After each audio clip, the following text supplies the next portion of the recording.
Welcome to my workshop. My name is Tomasz and you're watching Casual DIY channel. In today's video we're going to be making a workstation for this little pocket hole jig from Trend. So let's have a go at it. For my project I'm going to be using 18mm chipboard laminated in melamine. That's what I've got in my workshop and that's what I'm going to be using. If you've got, I don't know, plywood, that probably would look better. However, you know, nowadays with everything so expensive, it's important to use what you've got. So first of all, I'm just marking the base of our workstation, and as you can see, I'm cutting that out on my table saw to the right size. And after that, I'm heading to my miter saw station to finish the job of cutting the base to the right size. Now on my miter saw, I'm just going to cut all the pieces that I'm going to need to create some storage solution for this jig. I want to have everything on board, so that's what I'm doing right now. Back at my table saw, I'm ripping down the pieces to the correct sizes. Now it's time to cut out some dividers for inside of one of the boxes. That will obviously house the screws. Now I'm using 10mm plywood to do that and the miter saw to tackle all these cuts.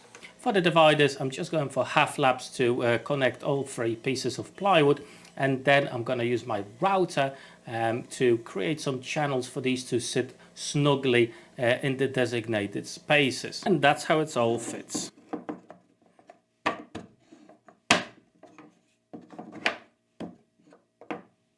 Okay, with the next step I just want to add a handle to the base of our jig, and as you can see I'm using a router to do that. However, you know, you can just do it with a jigsaw or even pre-drill many holes with a normal drill bit or Forstner bit. Up to you how you're going to tackle this.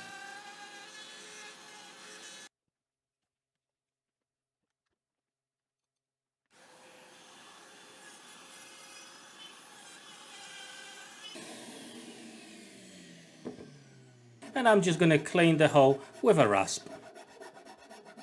Again, with my router jig, I'm just making some slots for the plywood dividers that will go inside. With all the pieces now cut to the right sizes, it's time to put everything together. And yes, as you guessed it, I'm going to use pocket hole joinery for the whole project here.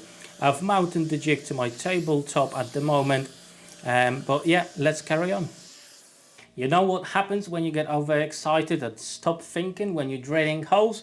Well, you drill them in the wrong places. So I've got one piece with quite a few holes here. But hey, thanks God it's only a workshop project. Let's carry on. Now I'm not a big fan of the chipboard look on my edges, so I'm going to use the self-adhesive edge banding.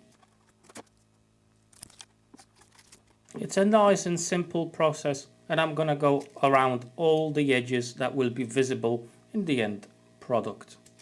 Okay, let's start driving those screws.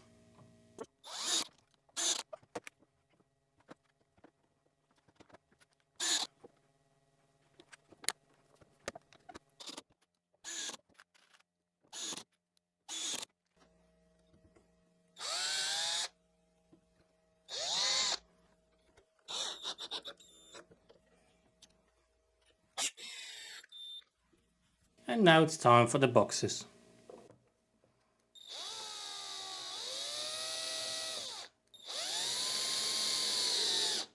And now it's time to mount the boxes onto our jig.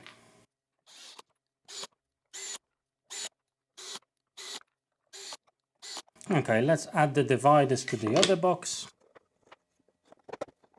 Friction fit, so I'm not going to use any glue. It's just fine as is. And now I can mount this box onto our jig. Now there's one more thing I want to add to the jig, and it's a T-track. Just over here at the top in the box's lids. That will allow me to use some stop blocks if I'm going to have some repetitive drilling to do, so I can easily tackle that task. So as you can see, I'm just marking the position of the T-tracks, and again I'm going to be using my router with the jig to make out the channels. So again, with the router we're going to create the channel for the T-track. As you can see, again I'm using the jig I've made for my router. If you are interested in that, I'm going to leave a link to it down below in the description of this video, so you can go ahead and check it out.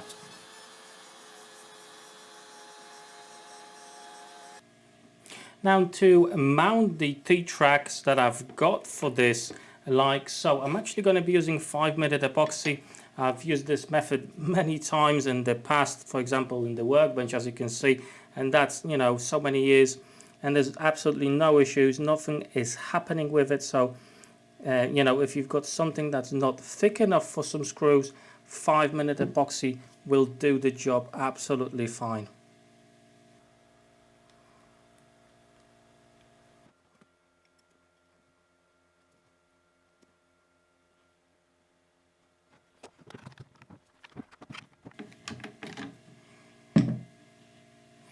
And leave it to dry. Right, so that's the lid for one of the boxes, okay?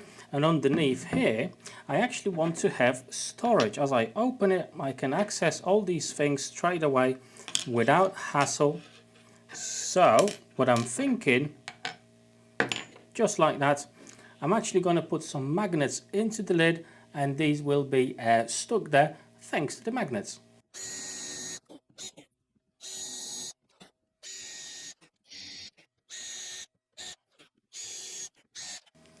Just using super glue to attach these.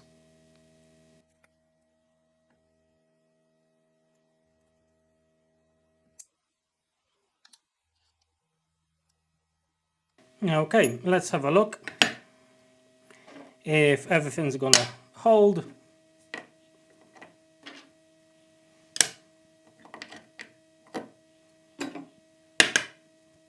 As you can see, absolutely perfect, no issues, that's not going anywhere.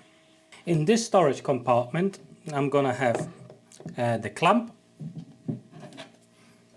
I'm gonna have all the bits on the lid, and also the depth gauge. I think I'm just gonna place it over here. At the bottom, as you can see, it does have this pin. It's 7mm, so I'm gonna pre-drill a 7mm hole, and hopefully that will stay in place.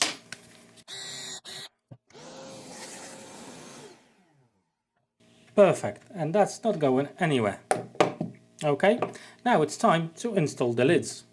To mount the lids, I'm just going to be using these really small hinges, 2 for each box.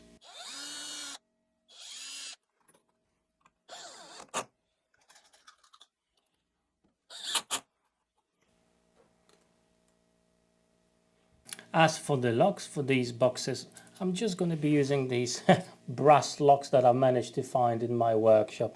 Not the greatest solution, but I think it will do in this case.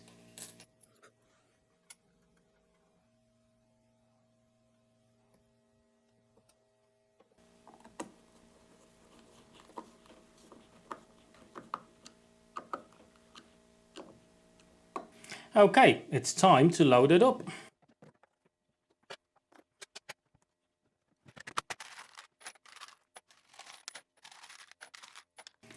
Beautiful. Plus a stop for those repetitive tasks. Job done. Oh, I actually found a pack of these. Let's whack him in as well. And yes, even with my shop vac attached, I can still open this with no problems at all. Everything I need is in the right place, no need to look for it, it's got its own place. Brilliant, absolutely spot on addition to my workshop. And when not in use, I can just take it with me.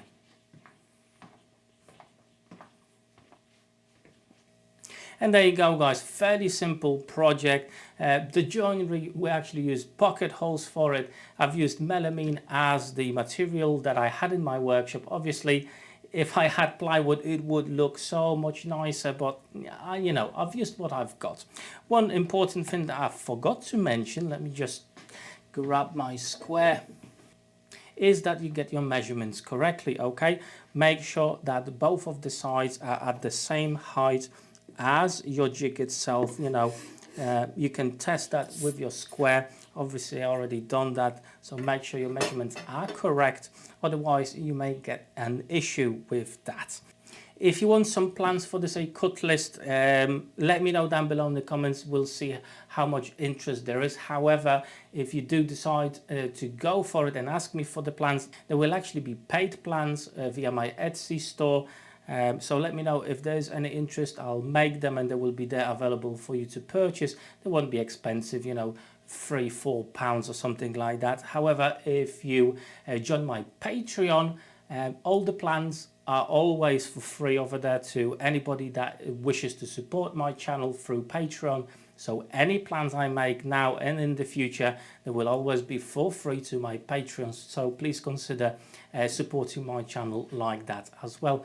The links are down below in the description of this video. Now, if you enjoyed this little project, I've got quite a few of them on my channel. So there's a really cool playlist just over here. Go and have a look at it. There's quite a few interesting projects there. And I'll see you on those videos there. Take care.